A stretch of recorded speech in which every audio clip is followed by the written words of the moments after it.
दी info light के मोअज़्ज़िज़ नाज़रीन अस्सलाम वालेकुम। नाज़रीन ग्रामी, पाकिस्तान में 1980 में अफ़गान महाजरीन आए थे। आज 42 साल बाद भी ये पाकिस्तान में मौजूद हैं। इनकी चौथी नस्ल जवान हो चुकी है, मगर ये आज तक वापस नहीं गए और हमने इन्हें पाकिस्तानी का स्टेटस भी नहीं दिया। मुल्क 1971 में टूटा था। बंगालियों और बिहारियों का इशू उस वक्त पैदा हुआ था और हमने ये मसला आज तक हल नहीं किया। आज भी ढाका में पाकिस्तानी बिहारियों के कैंप मौजूद हैं और हम 51 साल बाद भी उनके मुकद्दर का फैसला नहीं कर सके। पाकिस्तान में 2005 में ज़ल्ज़ला आया। बालाकोट को तबाह हुए 17 साल हो चुके हैं, मगर आज तक ज़ल्ज़ला ज़दगान बहाल हुए और ना हम नया बालाकोट आबाद कर सके। कालाबाग डैम 1980 में मुकम्मल होना था। हम फजूल वाहियात किस्म की बहस में उलझे और ये डैम आज तक आसारे कदीमा बना पड़ा है और हम 6 माह पानी के लिए एड़ियां रगड़ते हैं और बाकी 6 माह पानी में डुबकियां मारते हैं। और पाकिस्तान में 2010 में सुपर फ्लड आया था। हमने उस वक्त मुल्क को मुस्तकबिल के सैलाबों से बचाव के लिए पॉलिसी बनाई थी, लेकिन हम आज तक उस पर अमल नहीं कर सके। यहाँ तक कि 2022 का सुपर फ्लड आ गया और 1/3 मुल्क पानी में डूब गया और हम एक बार फिर कशकोल उठाकर दुनिया की तरफ चल पड़े। सैलाब ज़दगान आंखों पर हाथ का छज्जा बनाकर आसमान पर हेलीकॉप्टर तलाश कर रहे हैं और हम मनहसूल कौम इमदादी कैंप लगाकर बैठे हैं। कौम गलियों में चंदा मांग रही है और हुकूमत आलमी चौराहे पर कशकोल रखकर बैठी है। क्या ये जिंदा कौमों का वतीरा है?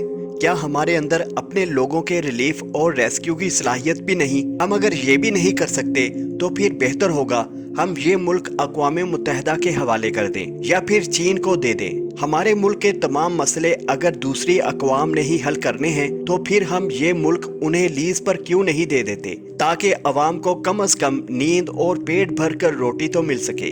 हमारा ताज़ा तरीन सैलाब बेशक खौफनाक है, लेकिन ये मसला इसके बावजूद नागासाकी और हिरोशिमा जैसा नहीं।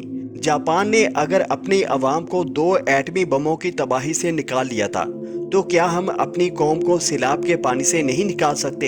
हम बड़ी आसानी से लोगों को निकाल भी सकते हैं और उन्हें बैरूनी मदद के बगैर बहाल भी कर सकते हैं। बस जज्बा और गैरत चाहिए। मुल्क में सैलानी अखुवत अल खिदमत अल मुस्तफ़ा ट्रस्ट, रेड फाउंडेशन और ईदी फाउंडेशन जैसे इदारे मौजूद हैं और ये इंतजामी लिहाज से हुकूमत से 1000 दर्जे बेहतर, मजबूत और कारामद भी हैं। हुकूमत बस 3 काम कर ले, ये रेस्क्यू, रिलीफ और सेटलमेंट का काम इनके हवाले कर दे और इनके रास्ते में जहां रुकावट खड़ी हो ये वो रुकावट हटा दें। दूसरा, खैर के तमाम इदारों को एक छत के नीचे बिठा दे, एक सेंटर बनाकर उन्हें इसमें अपने दफ्तर बनाने की इजाजत दे दे, ताकि ये किसी भी क्राइसिस में एक दूसरे को कोऑर्डिनेशन कर सकें। ये आपस में काम और इलाके तकसीम करें और काम शुरू कर दें और हुकूमत रेस्क्यू वर्कर्स का डाटा जमा कर ले और उनकी ट्रेनिंग का बंदोबस्त कर दे ताकि खिदमत सिस्टम में आ सके। सैलाब से 3.5 करोड़ लोग मुतासिर हुए हैं। मुल्क की मजमूई आबादी 22 करोड़ है। गोया 18.5 करोड़ लोग सैलाब से महफूज हैं।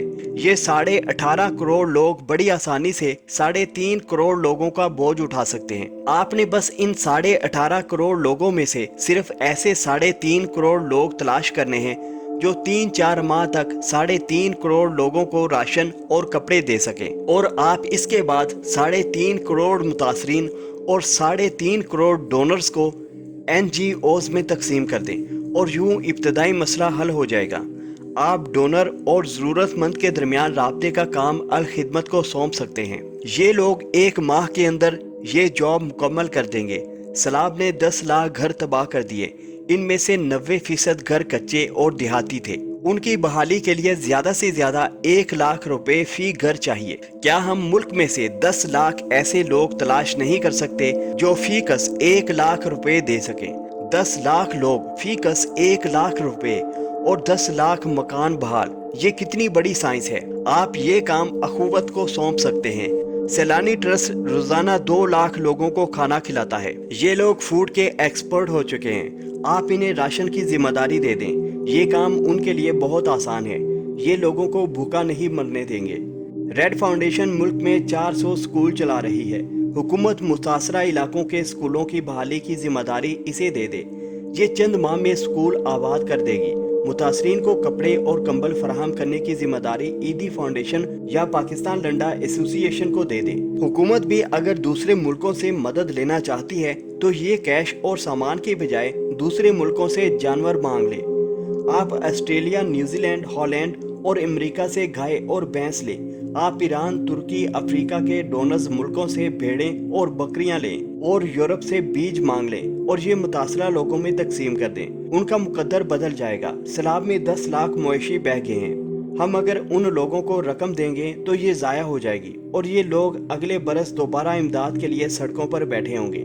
लेकिन हम अगर इन्हें ढोर डंगर दे दें तो ये चंद माह में अपने कदमों पर खड़े हो जाएंगे। लिहाजा मेरी दरख्वास्त है कि हमें अकल से काम लेना चाहिए और लॉन्ग टर्म सोचना चाहिए। हम आखिर कब तक राउंड अबाउट पर इस तरह गाड़ी चलाते रहेंगे और आखिर कब तक याजूज माजूज की तरह दीवारें चाटते रहेंगे। दोस्तों, वीडियो पसंद आई है तो वीडियो को लाइक और शेयर कीजिए। नीज़ हमारे चैनल को सब्सक्राइब कीजिए। शुक्रिया।